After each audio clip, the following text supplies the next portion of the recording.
Welcome to the Abundant Accountant Podcast. This is where accounting professionals just like you come to learn the most efficient and powerful ways to grow their firm, sharpen their sales skills, and have consistent increasing revenue. We cover topics from sales, networking, handling objections, negotiation, pricing, finding those ideal clients, and how to get rid of the ones that just don't suit you and how to set those boundaries so you can stop giving away your time, working for free, putting yourself on sale, and really start to get paid for the value and the worth that you bring to your clients. You'll learn tips, strategies, as well as hear others from personal interviews from successful accounting professionals. This podcast will show you exactly how to create the firm and life of your dreams full of abundance.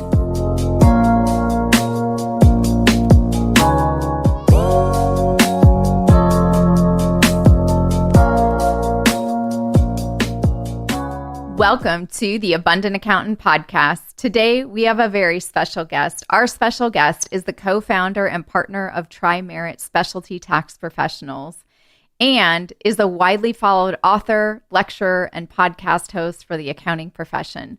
Since 2019, he's hosted a bi-weekly podcast called the Unique CPA Podcast, which ranks among the world's top 5% most popular programs from the source of Listen Score.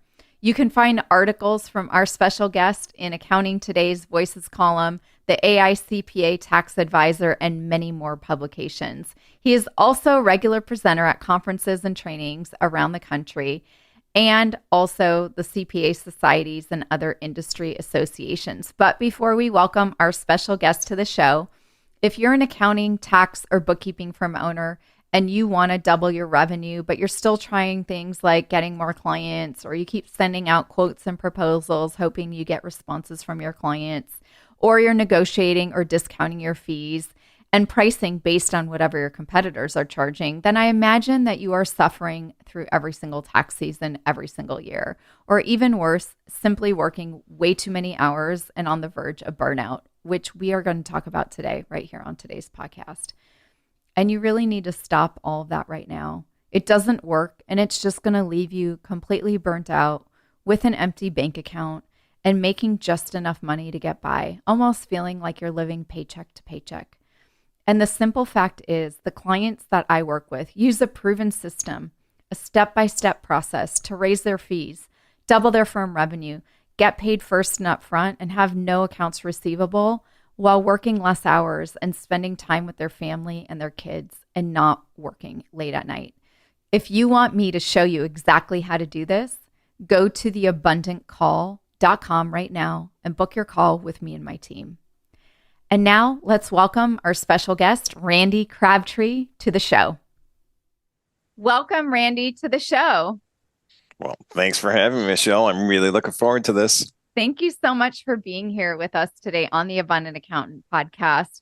And for those that don't know you, Randy, I know I have your intro completed, but I'd love it if you could share with everyone who you are and what you do in about 30 seconds or less so they can hear it directly from you. Sure. 30 seconds. You've heard me talk. You know I can't do that, huh?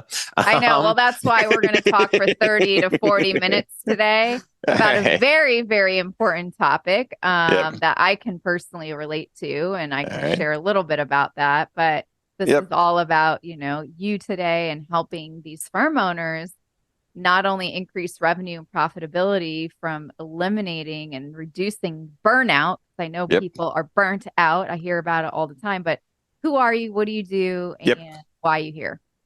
Sure. So obviously you already said Randy Crabtree. I'm a CPA. I actually was managing partner of a generalist firm, I would call it, in the Chicago suburbs for many years, and sold that 17 years ago and started a firm, Tri-Merit. Tri-Merit, we are a specialty tax firm. We support accountants all over the country by allowing them to bring tax credits and incentive opportunities to their clients. It's been a fun ride.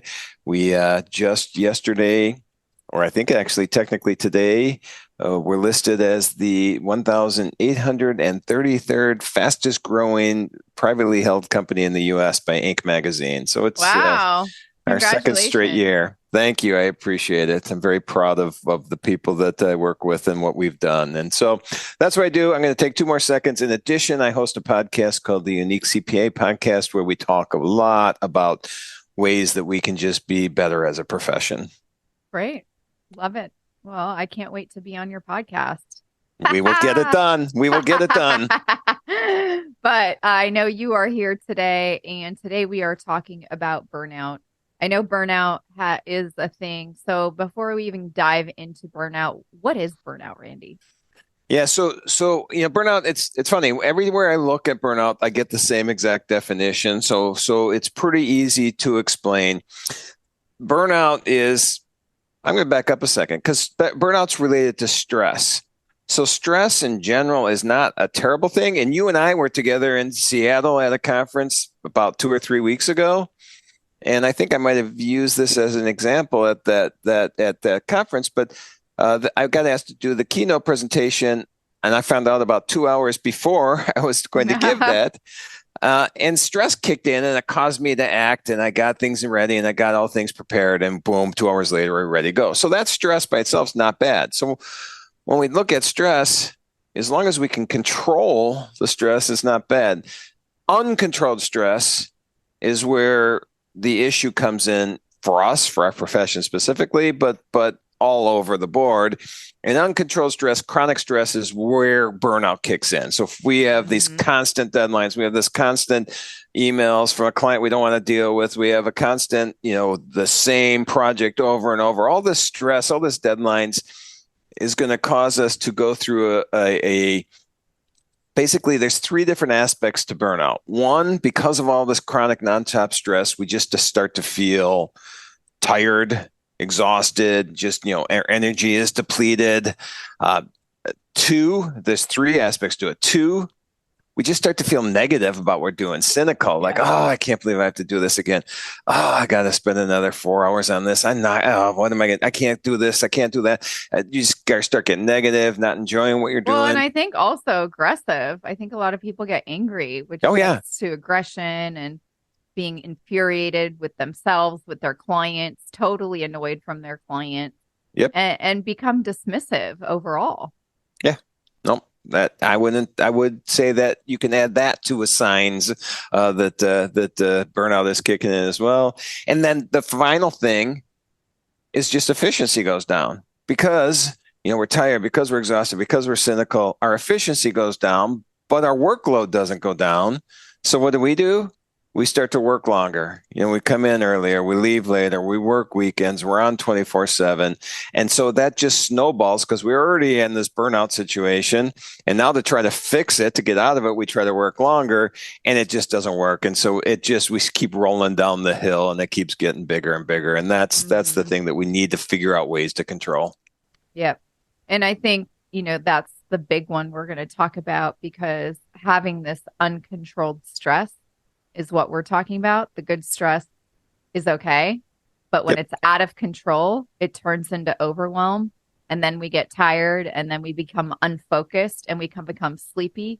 And then we go to coffee, caffeine, and other things and then become, this workaholic, working longer, working weekends. And personally, I know exactly where that was in my life, in my previous career before this. And I said, never again.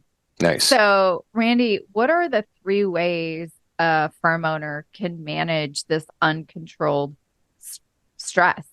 What are some things that we can implement and how do we turn this around to increase profitability? Because I don't know about you, Randy, like I couldn't take naps. I felt guilty taking a nap. Right. I felt like I had to be working or my inbox would start piling up. Let me tell you, I took like 4 naps last week. I felt great. I didn't feel guilty anymore. Nice. None of that stuff. And I mean, it's taken me, I don't even know how many years now I've been actually in the working field, probably 20 or 30 or something like that. But up until now, I had a real challenge with this whole nap thing. My boyfriend, on the other hand, he naps like when my dog naps. They both nap every day at the same time, like clockwork. It's just part of the routine. I couldn't do it. But now, and on the weekends, oh my goodness, I am like a napping queen. Look at So you. You've learned I, to control this. I've learned to control it, but what are some steps? Because obviously we like actionable things that we can do here. What can we Mhm. do to manage the burnout? And what have you seen work for others that you've also worked with and shared all of this knowledge with? Yeah, there's quite a few things we can do. So before I even say that, one of the things that why we need to control this, and we'll talk about this because, that to-do list I was just talking about, Yeah. that that uncontrolled, trying to outwork our work, trying to outwork our to-do list. What that does is that chronic stress actually changes our brain. Physically can change our brain and chemically changes the makeup of our brain. And so if we think, hey, if we can just get through the next 5 months and work like crazy, then we're going to be fine. No, you're making changes that I don't think, I'm no medical professional, but from what I understand, it's not permanent. So if we start to implement these changes, then we can reverse that. So here's some things. And I've got more than three, but we can go with the big three or we can start with little ones. It's your You call. choose. You choose. What do you feel would be the most impactful? And if you're listening, I would grab your notepad on your phone, your iPad, your tablet, or your pen and paper, because I think a lot of people here are feeling burnt out and Yep. frustrated with clients and infuriated and annoyed and, having this tax season gloom every single year and then becoming just really dismissive Oh, yeah. and wants to curl up in like a little ball and hibernate and not see anybody and isolate. And then now after all that, then you feel abandoned and all these other things that happen and be lonely. All And we right. don't want that. We do not want that. This We is, don't want that. So you choose if it's three, if it's five, I don't care. Whatever we need to do to get the job done. That's what we're yep. doing here. Yeah.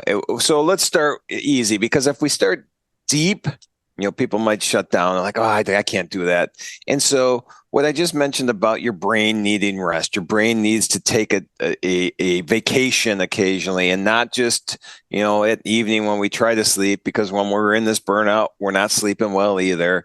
And so little changes that give your brain a rest, that you're going to see productivity go up if you shut down for a little bit. So simple things that I do and simple things people can start with, and it may sound counterintuitive to some people, Yeah. but it's not, is you have to take breaks during the day. You can't be at your desk, 12 straight hours. And so on my calendar, I have listed 10 a.m. and 2 p.m., go for a walk with my wife. It's on there. Now, I'm not always at home. When I am, we do this. And so it's just 15 minutes. We both work from home when we're in town, and we just get away from the desk and we go for a walk around the park. It's, 6/10 of a mile.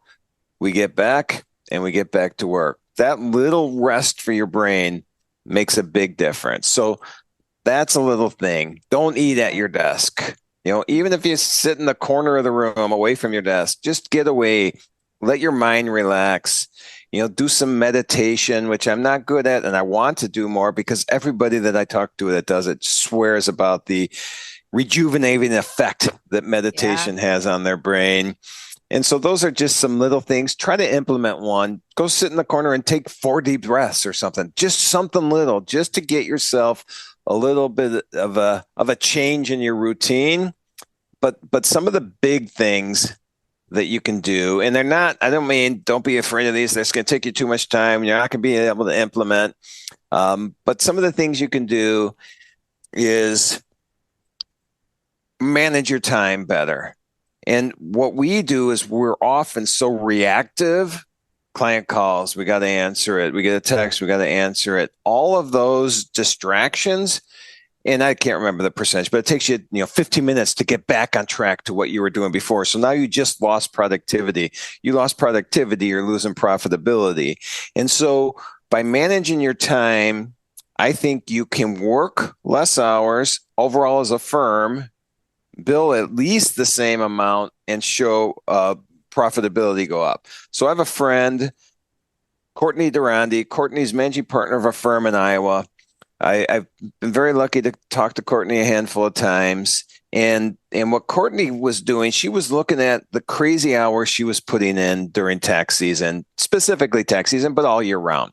She was Okay. looking at these crazy hours. How many was she working? And so I think she was 70 plus, which, a lot of people might not think that's crazy. To me, that's crazy.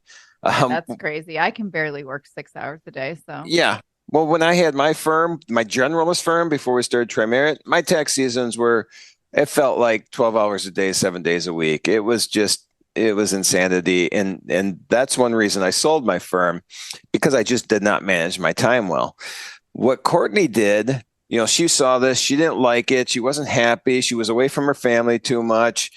so she And was really like bitter or mad, or was she really more like depressed or she just feeling did. guilty she wasn't around her family? I assume this is me putting words in her mouth, but I think it was more the guilt Okay. part that I'm just gone too long. But she hasn't specifically told me that. But that's how I would have felt. And that's how I did Well, feel. I think a lot of people listening right now feel guilty.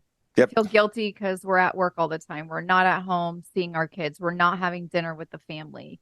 We're always just go, go, go. Oh, it's only going to be this year. I'm not going to do the same again next year, Yes. Randy.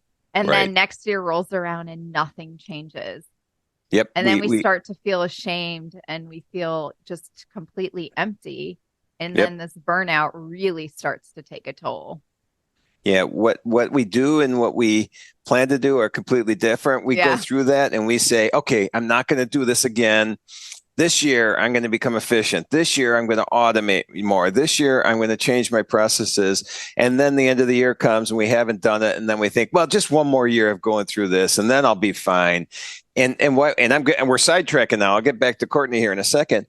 But what I found talking to people is the way our brains work is we have so much fear of change, there's so much fear of the perceived time we're going to have to spend on making a change, that we completely ignore the benefit of making these change. It is just this overwhelming, I don't want to make this change today. I'm going to keep putting it off. And then we never do it. We could spend 20 hours implementing, let's say, some new technology into our practice today. And it's going to save us, let's say, 200 hours next year. But we just don't do it because we don't want to spend that 20 hours. And so that's one thing mindset wise we have to get over. Automation in general is a thing that just can increase our profitability so much, allow us to work less and get more done at the same time. So what happened with Courtney? All right, back to the Courtney story. So Courtney started doing this herself. She started following Michael Hyatt. I think it's called Free to Focus system. It's basically just finding the times a day where you have the most energy, where you can get the most work done. And so what she's done is blocked off certain hours each day. And I think hers is like, 8 a.m. till noon or 9 a.m. till noon. She blocks that off for these high brain power function projects she has to get done. And by blocking it off, meaning there is zero email, there's zero phone calls, there's zero text, there's zero distractions. Everything turns off. Everybody knows this is the time that Courtney can't be, gotten a hold of. Mm-hmm. And then she just works on these projects that need to be done that day or that week. And the other thing she's done, and when she's looking at her projects, she doesn't have this 500 to-do list, project list. She breaks it down in what's the 3 most important things I need to do today? What are the most important things I need to do this week? What are the most important things I do this month?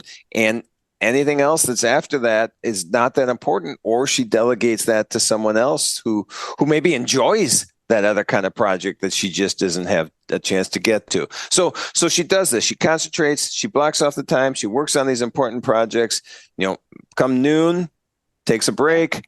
And then in the afternoon, she's returning emails. She's getting on Teams calls. She's returning messages. She's having meetings. She's doing billing. She's doing these things that she can kind of go through the motions more with rather than concentrating on.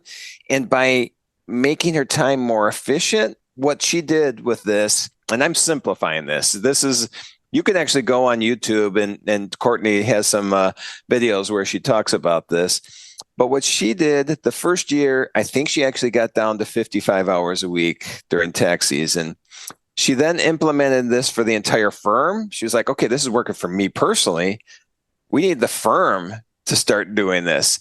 And I think the first year was maybe around 55 hours for the firm in general as well. The next year, they just looked at keep getting more efficient, more efficient. They got down to 50 hours a week on average per person during tax season. And this past tax season in 2023, 45 hours was the max anybody could work. And by doing that, they reduced the time. They avoided burnout. People were not going crazy. People were not waking up in the middle of the night thinking what I'm working on, because they had this to-do list that they knew they were going to be able to look at the next day. I talked to her just a couple of weeks ago. They didn't quite make the 45, but they were just over. So they did a really good job of billing at least the same, and in reality more than they did at 55 and 60 hours a week, and put in less hours. How much did the revenue increase and the bottom line increase? So the bottom line definitely increased. The numbers on revenue and that, I think she'll probably talk about. But the bottom line is this was not just a, hey, well, let's work less. Let's increase profitability. And that's what they did, is because they got more important workout, higher value workout by concentrating on it. And the bottom line went up. The top line also went up. And so from a Courtney standpoint, it's been a huge success. She's out talking about this a lot. And I have other friend of mine, Jeremy Clopton, has done the same thing. He'll be out there and talk about it. So it's not just, which is the most important thing to me though, it's not just I work less and avoided burnout. It is I became a lot more profitable in the process. Right. And that's what everyone wants. We want to make more money and we want to work less. Yep. But I think the key thing that I heard you say is that the perceived time it takes to make these changes versus the actual amount of time you save by just implementing it and blocking out the calendar and doing like Courtney did, the 8 to 12 block for the high brain power stuff, because that's when she focused most, and then did emails and team calls in the afternoon. But also implementing the things that you talked about, sit in a corner and go breathe for 4 minutes or 4 deep breaths every few hours, or every 20 minutes if you're doing the Pomodoro, or implement meditation into your day. Don't eat lunch at your desk. I am all about the walks. I take my dog on a walk. I'm like, even though it's a little scorching hot right now, we don't do the lunchtime one. But morning and night, it's like, how do you just get up? And now we have lunch together. I know it sounds strange, right? But no, Mila and I have lunch together. We both eat. I'm not on my computer. We take a break. And that break, I mean, now when she takes a nap, I even sometimes take it. It's crazy. This is like a whole new Michelle. Like, I was like the perceived things I'm going to miss out on. That just constantly played in my head. Or I think what Courtney and the team that she had, and I'm sure you've heard this from other firm owners, the waking up at night, thinking about all the things you have to do the next day. That is not good for the subconscious mind and for your REM sleep and having that brain rest. So cool. And that's a great transition to the next thing I was going to say. Look at you. You set this up perfectly. I knew. You're like a professional. Well, I would like to say I am, but all right, go for it. All right. So another technique that we can implement into our lives to make ourselves, fresher when we're at the office is learning how to disconnect from work at the end of the day. That's an extremely important thing, because the way things are right now, it is so easy to be on 24/7. I mean, you have your work at your fingertips on your phone, and we are typically very reactive to things because we, as a profession, want to help. We always want to be there. We have the answers. We have solutions. So we need to figure out how we can turn off at the end of the day.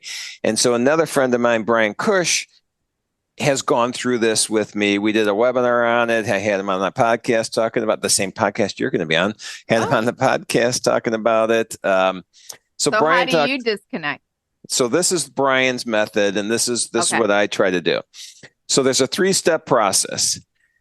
At the end of the day, what you need to do is bookmark your work, meaning tell your morning self what your evening self was working on, where you left off, so that you can train your brain to stop thinking about it. I don't have to think about do you say where it out was. loud? Do you write it down? Do you send yourself an email? What does that look like? You have to figure out what's most consistent best for you. But for me, it would just be having a Word document that's sitting on the computer, type on the notes of, okay, here's where I am. This is what I'm doing. This is the next step.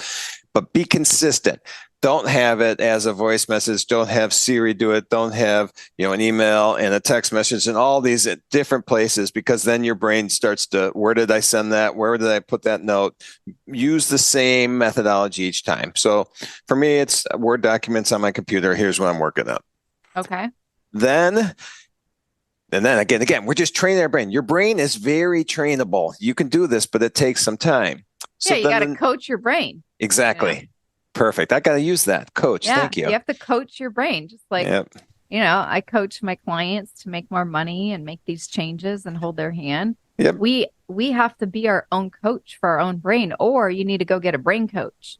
Yeah. They have those people.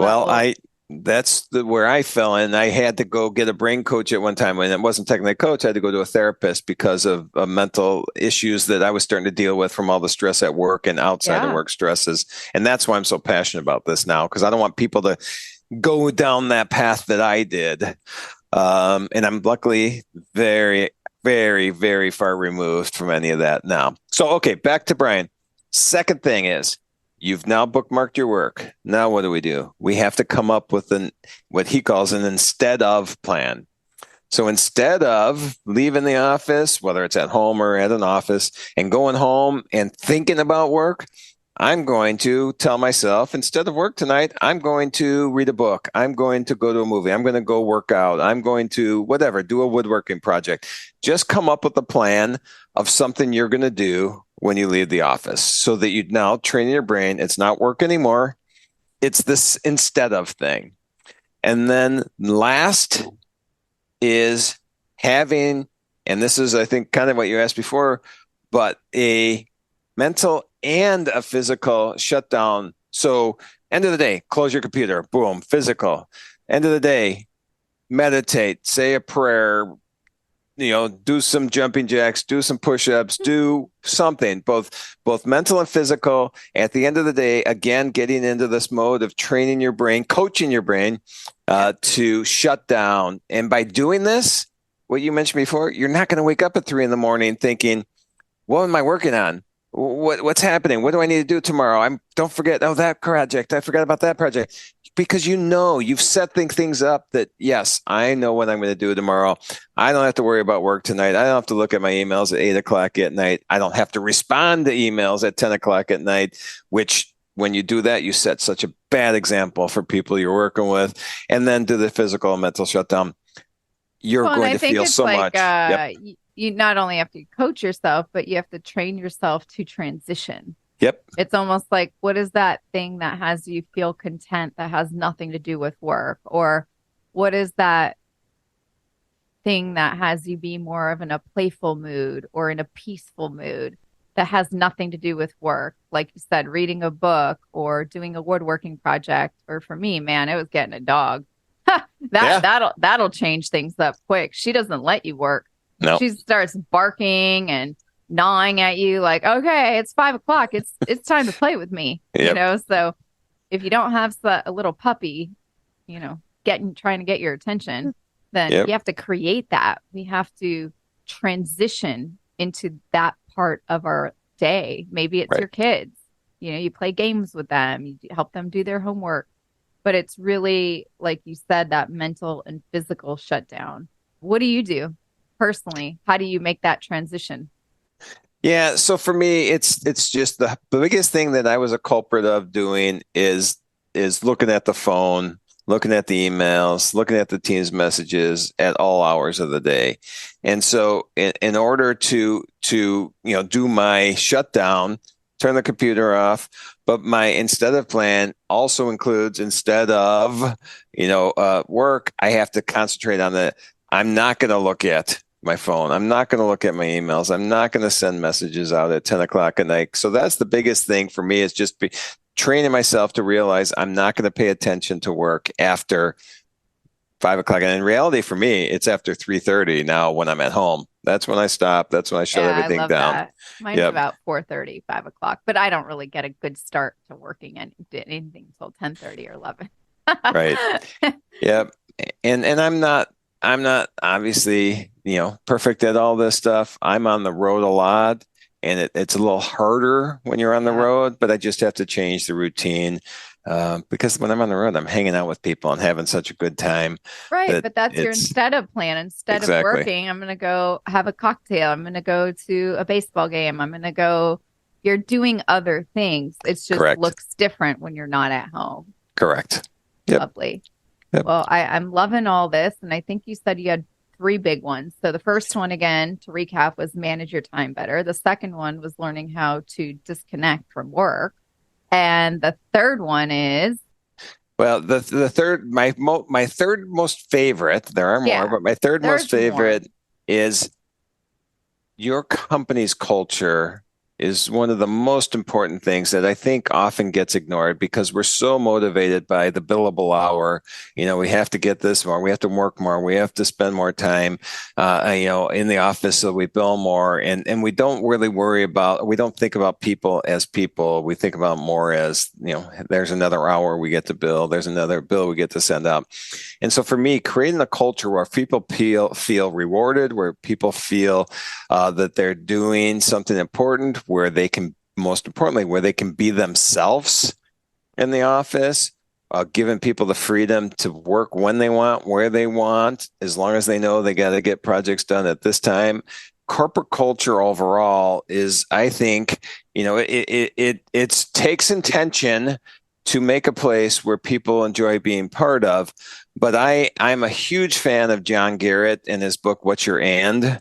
And John, in his book, if anybody hasn't heard about it, is, you are more than the auditor or the tax preparer or the bookkeeper.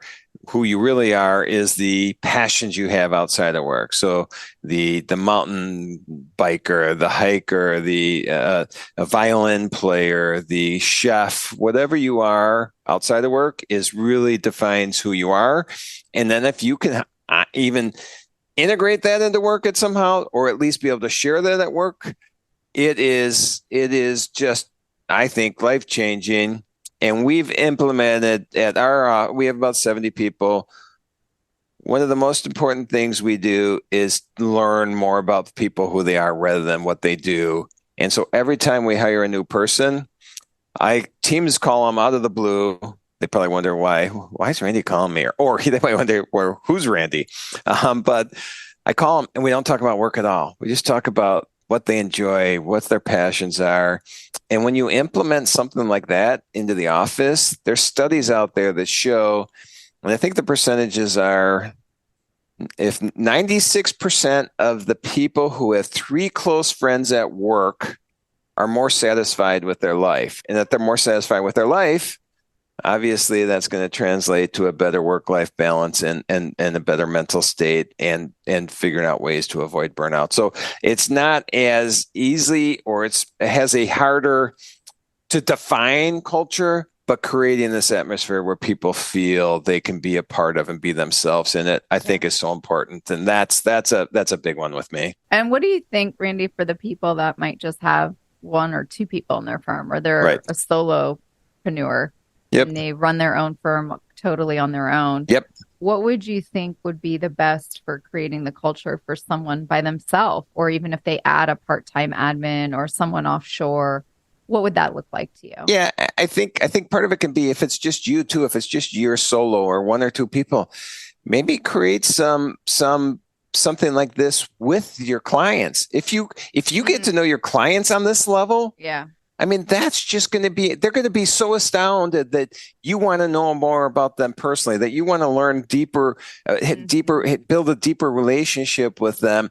And I think you're going to develop these friendships that are based on that shared passion and that shared knowledge that you now have of them, that I think that can replace the in-office employee, sharing. Yeah, no, I think that's a great idea. And getting to know the clients about, like you said, who they are versus what they do. And I think a lot of us, especially the business clients, we're always talking about what they do and all the work stuff.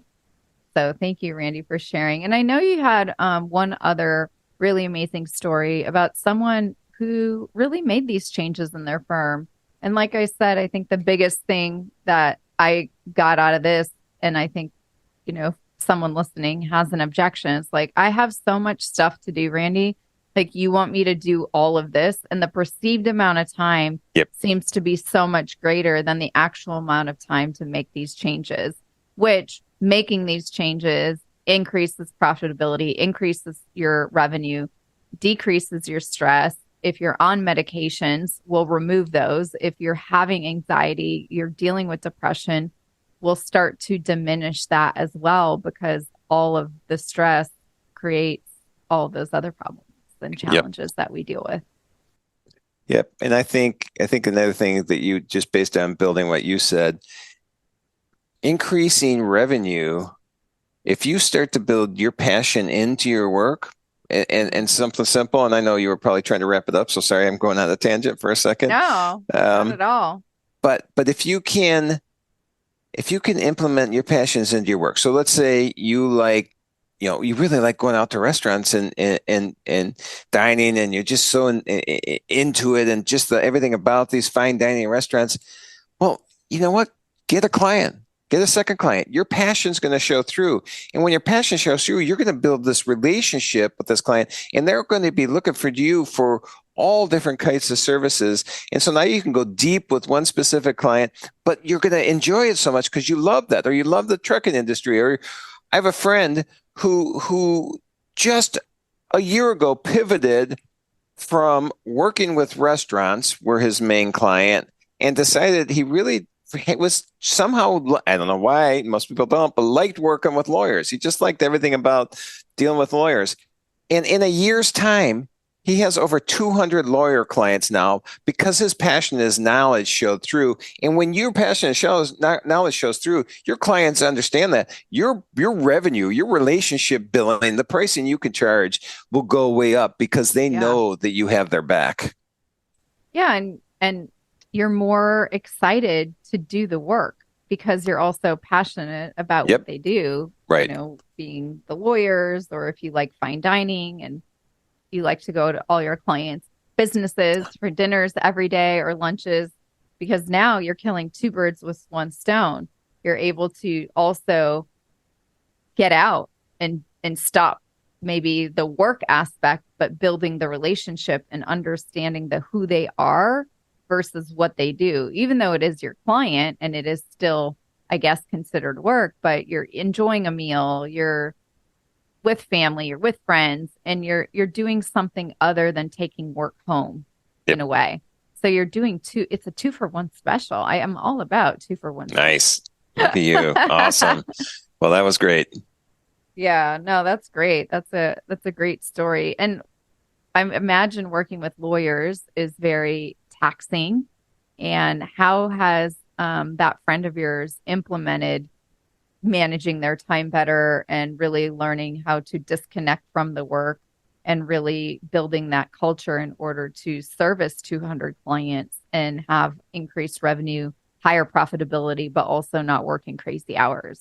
Yeah, so he is a very brilliant guy. I love him a lot. He does a great job in what he has tried to do, and everybody can do this. We have this mindset. We think we have to do everything. We think we have to be in charge. We think we have to, know everything. And what he's done, he's actually just implemented a system where he has a bunch of outsourced partners that have knowledge that helps him with his business. So he's actually created an offshore team that does a lot of the work. So he doesn't even do much of the work. He's actually just out being the face of it, which he enjoys. Creating videos to share knowledge with people. So for him, he looked at it, and I've done the very similar thing. Just look at the things you enjoy doing All right, concentrate on those. The things you don't enjoy doing, there's everything in your business, everything you do could be outsourced, whether it's delegated internally or outsourced just to another provider. And so that's what he's done. He's been able to build this nice practice without him having to spend a lot of time actually doing the work. Yeah, no, and that's like a beautiful thing. And ultimately gets to work with 200 lawyers now. So Yep. Yep. kudos to him. Randy, I know there's so many other things that I'm sure you want to share. Is there anything else that's just at the tip of your tongue that we have to share today in order for those that are, struggling with burnout and almost maybe to where your point was? And maybe you can even share a little bit of where you were at when you needed to see a therapist and how one can possibly, avoid the burnout and by implementing these things we talked about today. Is there anything else? Yeah, I mean, if you want, I can go into that story for 5 minutes on my going down the path and how I came out of it. And yeah, I think that would be really impactful as a great wrap up because yep, if it worked for Randy, it can work for you too. And I think a lot of times it's like, and maybe you felt this way, you're so far down a black hole. Yep. And you're so tired and you're so stressed and you're so overwhelmed and the stress is the out of control that you're so unfocused. It's like, how do you even wrap your head around? How do I get back out of that? Exactly. And that's where I had gotten. And so when you're looking at burnout, I think if you or someone else that you're working with or know is dealing with it, realize that it is a workplace phenomenon, but there's outside of work pressures, stressors that will amplify the effect of burnout. And so that's what happened to me when we were our firm. I mentioned earlier, we grow very fast. We have been growing very fast. The time where we were going to take off big time is the same time where I had a stroke. And I had a stroke 9 years ago, and I am very fortunate. Physically, I've recovered completely. I don't feel any negative impact from the stroke, but mentally, it took me about 5 years. It was the exact same time that the stroke happened. Again, like I said, that the growth was going to happen. So I'm stressing about how I'm going to manage this what I swear was going to be hyper growth, and it has been. And I wasn't equipped to do that, especially with the stress of me trying to mentally recover from a stroke. And so those two things just kept me, put me down in this hole of depression and panic attacks and PTSD and all these things were going on. And so I did a few things, and it took 5 years for me to get out of this. Wow. But couple things is I just had to change my role in the business. Ended up being the greatest thing for me personally, and ended up being the greatest thing for a business. And so don't think that just because you started a practice, a firm, a business, that you have to do it all. You find your role, find your niche, find your passion, and then concentrate on that. And so that was one thing. And outsource the rest. Honestly, that's what I do. I don't even look at email anymore. I have someone do that for me. So there's everything I've gotten rid of.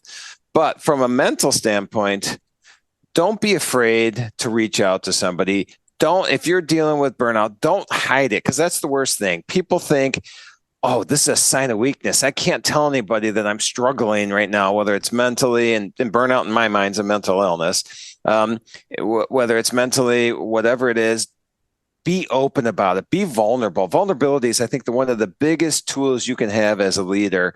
And so be vulnerable and share your story. And for me, I told my wife what was going on. I would tell her I'm having these, I never said depression, but I said these melancholy feelings again. And she was know what was going on. So eventually what we decided to do is I needed to see a therapist. And the one thing I want to stress with seeing a therapist, I think everybody should do it. I think it is so eye-opening, but the first person you see isn't necessarily the perfect fit for you. And that's what happened to me. The first person I went to see, great person. She basically told me, Randy, you can't control anything, so don't worry about it. Whatever's going to happen is going to happen. And I'm like, hey, I'm a CPA. This is what we do. We control things. Yep. This isn't going to work for me.